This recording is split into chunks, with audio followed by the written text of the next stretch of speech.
All right, all right, all right. We are live, yeah?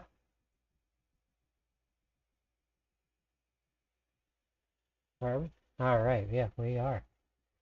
All right, welcome in, Cubs fans. It's AJ, your average fan here today.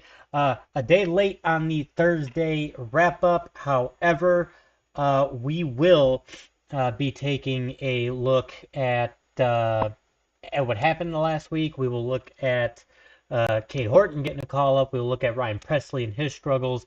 We will look at if the offense is slowing down, and then we will look ahead into May as the schedule gets a bit lighter for the Chicago Cubs.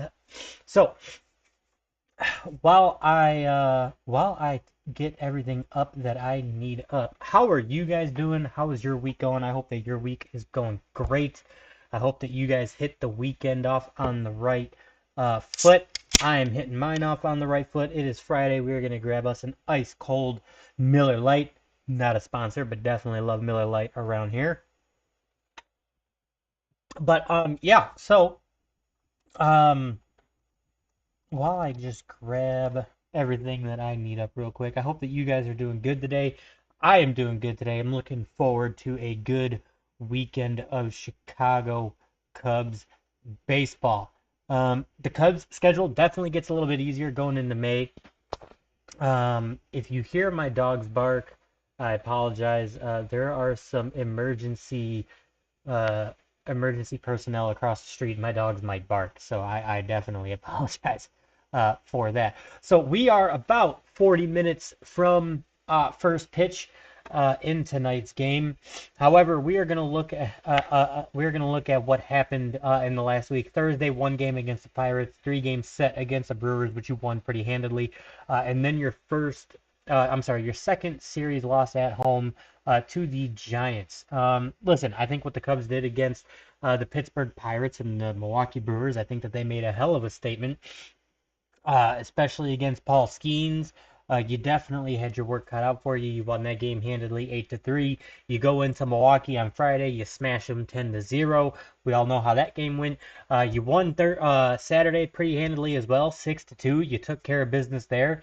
And then on Sunday, that was definitely a pitcher's matchup, and it just so happened that the Brewers got to the Cubs pitching first. You lose that game 0-4, and then you win Monday against Giants handedly, mind you, 9-2. Then you lose Tuesday 5-14 in a really weird game in extras. You go to bed in the 10th. You think that you had this game won. You wake up on Wednesday morning to find out that you lost in 11, 5-14. It was just a crazy game. Ryan Pressley giving up a ton of runs in the 11th. We will talk about him in a segment just on him. And then, Wednesday, definitely a pitcher's duel game once again. Wind blowing in, nothing that could really be done there. You had Ben Brown on the bump. He went 4 innings and 100 something pitches before leaving the game. You lose that game 1-3. A lot of people were talking about that I had seen in a couple of other podcasts. Has the offense slowed down? Honestly, I can't really say that they have. You look at Thursday through Thursday, 8-3, 10-0, 6-2, 0-4, 9-2, 5-14, 1-3. I mean, your offense is scoring runs in all of these games, minus one shutout against the Brewers there. But I mean, let's see, you got 8, 18. Um, let's see here, you got 18, 24, uh, 30, 33, 38, 39 runs. I mean, 39 runs in 8 games. I mean, you're looking at another, what is that, 5.4 runs per game. I mean, it's not the 6.5 that they have been scoring, but I don't think that that's really that indicative of the Cubs slowing down, right? I think that the Cubs off, I mean, you know, Wednesday's game, I mean, with the wind blowing in, that's just with a team that hits for a lot of slug and a lot of power. the problem is that the wind pushing in, it wasn't allowing the ball to get down, and then the balls that would typically be line drives are just getting hung up in the air there, right? Now I could even make the same argument on Tuesday's game as well, a little bit, but when you have these games where you have uh when you have these games where you're watching your offense succeed fairly well, uh, and handedly winning games against division rivals, and then you back it up with a Monday win against the Mets the way that you did. Yeah, you think that you should win Tuesday's game in extras, which I agree with. You should have won that game in the 10th. To be fair, I also think that that's a big learning step for PCA there. I think that he does learn from that situation. Ooh, excuse me. And then, with Dansby, that ball was hit very hard. It just so happened to be a line drive right at the third baseman. There's really nothing that you could do in that situation. I think that if that third baseman's playing anywhere off the line, that's a line drive that ends the game, right? So, I can't blame the offense there. They did what they were supposed to. Luna, no, Luna. Thank you again. I apologize. So with if Dansby, if that third baseman's any sorts of off the line, um, a line drive ends that game there. So, I mean, that's not a Dansby Swanson problem whatsoever. I really don't believe so. What we will do though is we will get a peek at the National League. Um, we will get a peek at the National League standings here. Um, the Cubs are still sitting in a good spot. They really are. The Cardinals just lost a game last night. So I mean that helps us keep a 3-game lead. Uh, so the Cubs are 22 and 16. So as long as you don't get swept and you stay above 500 this series, your schedule gets extremely lighter, man. It really does. And then the Cardinals are 19 and 19, the Brewers are 19 and 19, the Reds are 19 and 20, and the Pirates are 12 and 26. Uh, and if you look ahead at the schedule, you play Miami, the White Sox, Miami again, Cincinnati, Colorado, Cincinnati again. Um, that's really just an insane stretch of schedule. Even and what also helps you times two there is you play Cincinnati twice. So I mean, you're playing Miami, they're struggling. You're playing the White Sox, which they're the White Sox. That I'm not saying that should be a sweep, but that should be an easy 2 out of 3. You play Miami again, that should be a 2 out of 3. You play Cincinnati in Cincinnati. Ian Happ really loves Cincinnati. Michael Bush really loves Cincinnati. Seiya Suzuki loves Cincinnati. So, that should be another get right kind of a series, considering um, how you just scheduled or struggled against San Francisco, which really wasn't even a struggle. It was just Pressley there on Tuesday's game, and then the wind taking part in that Wednesday game. So again, I don't blame the offense. I don't think that they're slowing down. I think that once you get back, if you could get 2 out of 3 in New York, that would be awesome. I really just think you're trying to avoid a sweep here. Cade Horton gets his call up, so that really could throw a wrench into things. That could help you get 2 out of 3, realistically, in my opinion.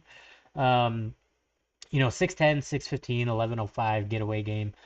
These are looking to shape up like a really good weekend again for the Cubs. To go make a statement on the road again against a really powerful New York Mets team, I really think it's plausible. Honestly, I really do. And again, you got Miami.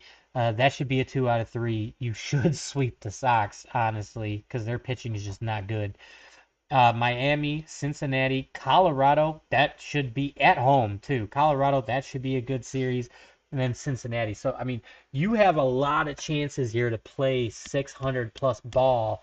Um, you have a lot of chances to play 600 plus ball for the entire month of May here. And then if we just kind of peek into June here, you got Cincinnati, Washington, Detroit, which they're playing really good. You can try to get revenge on the Phillies. And then you got Pittsburgh for a four-game set, and then Milwaukee at home, Seattle at home, and then you go to St. Louis, and then Houston at the end of June. And then I go to Wisconsin to visit my family for the 4th of July. I'm so excited for that. So maybe I'll bring my laptop along and we could get a live reaction, get a couple of live episodes with my dad and my brother. I think that would be really, really fun. We could do that live with you guys. The only thing that I might struggle with there is we don't have a microphone, so I might have to buy one so that we could do that. We could do a live series for you guys. That would be so much fun if we could do that. But yeah, no, it's just you know with with with the way that the offense has just been playing all season long, I don't think that this offense is slowing down. I don't think that the offense has really anything to worry about. But there is a big point of contention here, and that is Ryan Pressley. He went out an 11 or 12 straight really good outings. He brought his ERA down to a sub three ERA. He was looking really good, and then he got absolutely rocked and just boosted his ERA right back up to like a 770 or a 780. And yeah, so here's my thing. This is really a double-edged sword. I can see both sides of the argument. He did really good, and it's just one bad outing. However, that was a game that you should have won. And I mean, really, you should have won that game in the 10th, and you shouldn't have had to have relied on Pressley. I get that. But it's just, the only problem that I have here is I could see both sides of the argument with this whole Pressley situation. Yes, he was rocky at the start, and then he played really a really good stretch, and then he had the knee issue, and then he came back and had three or four really good outings right after that once again. So, yes, he had a bad outing. Can he bounce back and be lights out again for another 10 to 15 outings? Sure, yeah, that could happen 100%. But the Cubs have a really big urgency problem, and it's not with their offense this year, which is really good to see. Um, the point of contention with the bullpen has always been the non-high leverage situations. Like, um, you know, Merriweather has been really good in high leverage situations outside of a couple of outings. Hollowell has been really good. Um, you know, Porter Hodge has been really good if you bring him in a clean inning without men on. So really, I mean, it's just there's a lot of good things that are going on in the bullpen. You don't want another problem to creep up in Pressley, right? And I understand that. I understand that he already had his problems at the beginning, and he's getting rocked in one outing. But then on the other side of that coin, a lot of people are saying that he's had a problem for the last 2 or 3 seasons now of being not being able to create swing and miss. He's a high ground ball contact kind of a guy. He occasionally gets fly ball outs. And you need to have a closer that is not a pitch to contact guy. You need a closer that is uh, kind of what Porter Hodge is doing when he comes in on a clean inning without men on, right? Without men on, Porter Hodge does a really good job of creating swing and miss. And you need Pressley to be able to do the same thing, and he just hasn't. And he hasn't done it all year.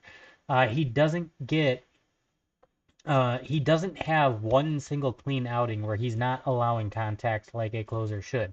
Of course, I understand that you won't be able to do that every single time that you go out, but you also can't be reliant on ground balls all the time because it will get you. And that's exactly what happened in that Tuesday game when you got lit up and allowed 8 earned runs. The thing is that there's a lot of good things going on in the bullpen right now, especially with, I think you could trust Porter Hodge to close games out. Tyson Miller is supposed to be coming back because I think that his decision, I believe that his decision to take him off the IL or designate him for assignment is, or I'm sorry, his rehab. I want to say that his date on that was yesterday, Thursday. So you have to bring him back to the major league roster or designate him for assignment.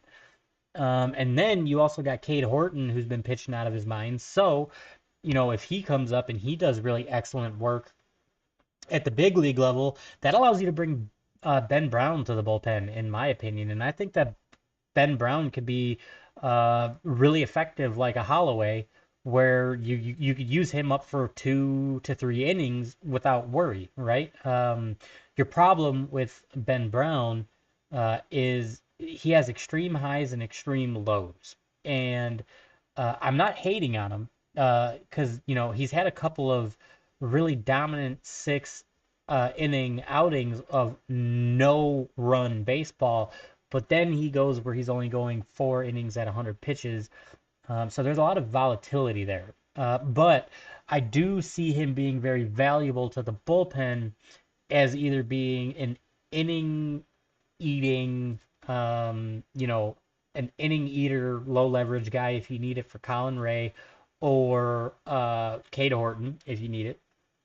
Which Colin Ray's been really good, uh, and I think that Cade Horton can make a case to be really good. Uh, but then you can piggyback Brown in one of those games if you had to. The thing is that guys like Colin Ray and Tyone, they keep grinding out these 6 inning starts, which is really great. You love to see it, but eventually, I think, especially in like Colin Ray's case, you're going to have it where he won't quite get there, and you're going to need an inning eater. And if you have two of those guys like Ben Brown and Holloway in the bullpen together, you don't have to worry about taxing your bullpen so much when you got two guys that can fill that role. Or you can use Ben Brown as a late inning high leverage guy to get. You could go like Brown, Miller, Hodge, right? Because I mean, unless Pressley has an immediate bounce back, I don't foresee him being in the closer role anymore. Potentially a DFA, to be honest. And the only thing that I have seen as of right now is just him. I haven't seen anything about him on transactions. I haven't seen anything tweeted about him yet. The only thing that I've seen is Cade Horton getting his call up and Chris Flexen changing his number to 77, which I think we all saw coming. So those are the only transactions that I have seen thus far. So, that's really all that I've seen, really. But we'll look at I'll look at the pitching matchups real quick here because I haven't looked it up yet, which I should have, honestly. But but yeah, today you got Tyone going against Holmes. I think that this is actually a pretty semi-decent matchup. Tyone 2-1 with a 3.86 ERA. Holmes 4-1 with a 2.95 ERA. Again, I think that the way that the Cubs have been playing out of their absolute minds, I don't put it past the Cubs to actually get to a guy like Holmes. They've been really good against starting pitchers. They've been really good at getting to the bullpen and then just demolishing bullpens. I mean, that's what the Cubs have been really good at doing so far. I wouldn't be surprised if the Cubs make this game interesting. If we move on to Saturday, this is likely to be Cade Horton's start. You got McGill 3-2, 2.50 ERA. They'll probably be against Horton again. McGill's been pitching really, really well at that 2.50 ERA, but again, you know, I just can't count the Cubs offense out because every time I do these um these series to look ahead at what the matchups are going to be, the Cubs offense just surprises us again. And if it's not one guy, it's another. You have the days where it's Dansby Swanson picking up the load and then PCA picking it up. And then you got um, Ian Happ and Kyle Tucker picking it up. So I mean, and let's not forget about Kelly and Amaya. I mean, them two as catchers had just been absolutely dangerous because you kind of have to pitch around both of them because both of them uh, are at a very high threat for slug against opposing pitchers. And then Sunday, you got Boyd against Canning. This is a really even matchup. Boyd 3-2, 250 or 275 ERA. Canning 5-1 with a 250 ERA. And again, man, it's just what the Cubs are doing right now. I can't put it past them to really get to these pitchers. I think that the Cubs have a solid. If you could keep, if you could keep, if you could keep, the hell? Sorry, hold on. I got a couple notifications going off on my phone here. Um, um, Sorry about that. Reading the text message. I think if you could keep Soto at bay in this series, I think that that will help a lot. He's obviously a big power threat. Uh, and then the polar bear. If you can keep those two guys, if you can keep those two guys at bay for this series, I think that that will do wonders uh, for the pitching. I again have no the way that the bullpen has been pitching. I really have if you don't roll Pressley out in a 2-run or less game, I honestly don't. I have a lot of faith in my bullpen right now, is what I'm saying. I think that guys like Holloway have proven himself in the innings that he's eaten up. Um, I even think that I just think that everybody in the bullpen has been pitching really, really well. I'm gonna bring up our depth chart actually right now. Let's do that. Just so I can look at these guys and their stats right now. I think it's really fair to give the bullpen guys their praise right now. Um, yeah. So let's see here. We'll do it this way. We'll go scores, game day. That way I can get their ERAs without having to bring them up separately here. Um,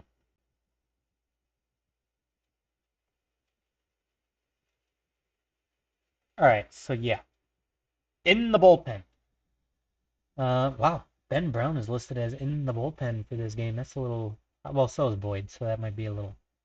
Okay, so anyways, um, Pressley is at a 7.62 ERA. Pomerantz, since coming up to the major league level, a 0 ERA. Palencia is thrown out of his mind, a 1.69 ERA. Merriweather, a 3.14 ERA. His continues to come down, though. His was very inflated from getting really rocked a couple times early in the season when he came back. But his ERA continues to drop. Keller was going down, then he allowed a couple of runs, but it's coming back down again. He's at a 3.78. Hollowell is at a 0. Hodge is at a 4.50. Again, his is inflated because he got rocked once. And then in that Tuesday game where he allowed 2 runs, Flexen is at a 0 ERA. Cosgrove is at a 0 ERA. Granted, those are 2 and 5 innings pitched, respectively. But again, you got Cosgrove and Flexen, even though they have 5 or less innings pitched, they're at a 0 ERA. Hodge with 16 innings pitched, an inflated 4.50 ERA, so he's been pitching really well. Hollowell at a 0 ERA. Keller a 3.78 ERA. Again, I think that his is a little inflated. Merriweather at a 3.14 ERA. Palencia a 1.69 and Pomerantz a 0 ERA. The one thing that we don't have here is the person that we don't have here is Tyson Miller. I'm really, really excited to see what happens with him when he comes back. I want to say that he is I want to say that he was supposed to be activated. So I'm looking to see because he's got to be on the 40 man, right? Yeah, Tyson Miller. Let's look at his transactions real quick. April 15th. Okay, so he's got actually 5 more days. Yeah, he's got February, March, April, May. Yes, he's actually got a couple more days left on his because you have 30 days from the day that he gets sent on a rehab assignment. So you got you got 6 more days to decide what to do with him. So there's actually a couple more days left. I did not know that. But let's take a peek at his minor stats. Um, so in 7 games and 8.1 innings pitched, he has allowed 1 earned run, which is what you expect out of a guy like like Miller. He's allowed 4 walks, 9 strikeouts, and 6 hits.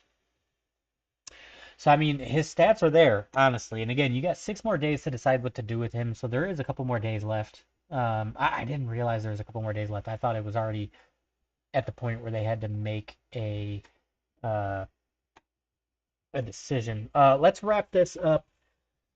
I take it a peek at X here. See if we had see if he had or he see if there is any information from Marquis here worth mentioning before we wrap it up and get into the game here. Uh, oh hey, Dansby Swanson learns that he's gonna be a father. Hell yeah.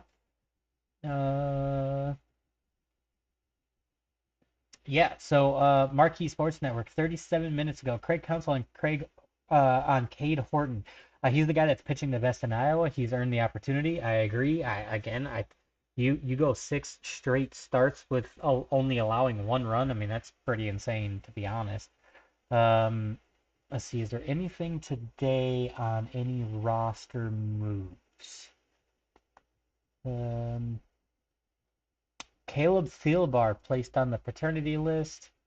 All right, so that's cool. So that brings Tom Cosgrove up. Oh, and that's the guy that we didn't even mention in the pitching. Thielbar has been, really, really reliable out of the bullpen too, after getting rocked a couple times early in the season. So honestly, that's really good. Again, man, just the bullpen all around have been pitching very, very solid. Outside of one guy getting hit here, one guy getting hit there. And I think that Craig honestly has done a really good job of keeping the high leverage guys in rotation games wise so that you're not using guys back to back unless you need to. I think that Craig Counsell has done a really good job of that, if I'm being honest.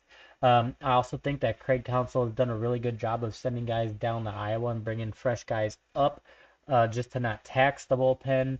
Obviously, we'll have a lot to talk about after this Mets series because that will be the quarter mark on the season, your first big stretch. You made a statement against the West Coast. You made a statement in your first 2 series against division rivals. You played really hard strength of schedule in the first 41 games. And then you have a really nice May. Just don't play down to the opponent's level and just kind of rock it out. Keep playing 600 ball, win series, maybe get a sweep in there somewhere along the way, and you have a really nice looking team. And you could really build confidence in the bullpen outside of Pressley, unless he just bounces back and just immediately starts playing at a top tier level, which I doubt. But again, the problem lingering with him is that he does not produce swing and miss and whiff. Um, excuse me, sorry about that. Allergies down in the south be killing me the last week. But yeah, no, he doesn't create a lot of swing and miss, and he doesn't create a lot of whiffs. So that's something that you have to look at. I can feel a sneeze attack coming on, guys, so we will end this here. We will be back after the end of the game tonight to talk about the game. We will look at tomorrow's game a little bit more in depth. But yeah, Cubs fans, you let me know how you're feeling about how the Chicago Cubs are playing. How do you feel about obviously them losing the series at home? But they have been really strong on the road, so that puts a lot of confidence in the lineup, puts a lot of confidence in the bullpen for me. Again, we will catch you after the game. And then, yeah, we got home games coming up after this, so the Cubs can right the ship with their home record. Ladies and gentlemen, we will catch you after the game. Peace out.